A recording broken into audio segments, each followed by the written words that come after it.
Kayitesi lives in Nyanza district in southern province. She lost her husband in 1994 during the genocide against the Tutsis. She says that she was devastated after losing her husband. I was depressed. I didn't know the direction of my life. I had so many wounds, losing my husband while having no memory left, losing my siblings, my parents, my in-laws and my friends. It was just wounds. More than 20,000 bodies are laid in Nyanza Genocide Memorial Site, including Kayitesi's family members. She says that after the loss, she fought depression and the battle of moving on. I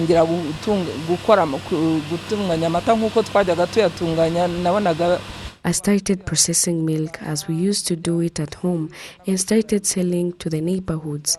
I got a kiosk after because I had so many orphans to help. Then I thought of starting milk dairy business project. Then started manufacturing yogurts in order to keep living and fighting.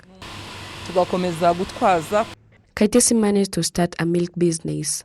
In 2013, she founded Nyanza Dairy, a business worth 300 million francs, and many people are already working with her, and they say the benefits they got from this business.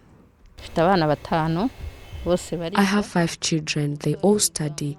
Last born is in P6, while the firstborn is about to graduate in university. My salary helps me in paying school fees for them without any problem. I have a kiosk that sells milk. I realized that we don't have to grieve always, but we should work. After surviving, Kayitesi decided to look after the orphans of the 1994 genocide against the Tutsis. Her works and supports are appreciated by Nyanza officials and residents. Except having a milk dairy, Kayitesi also sells construction materials. She always plans every 5 years of her work and monitors her progress in that time, as well as planning for the future. I have not yet reached where I want to be. I want to achieve more so that the country finds solutions in me as well as my neighborhood. I still have so many plans to do more than this. Valerie Mukabayire, the chairperson of Avega Gahozo, the Association of Genocide Widows, says that genocide widows have remained strong through these last 27 years after the genocide against the Tutsis.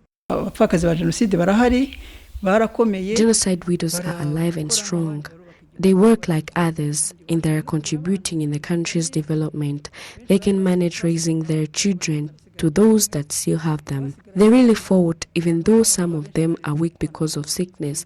Another thing that we need to make effort in addressing is trauma, because you cannot work without stable life.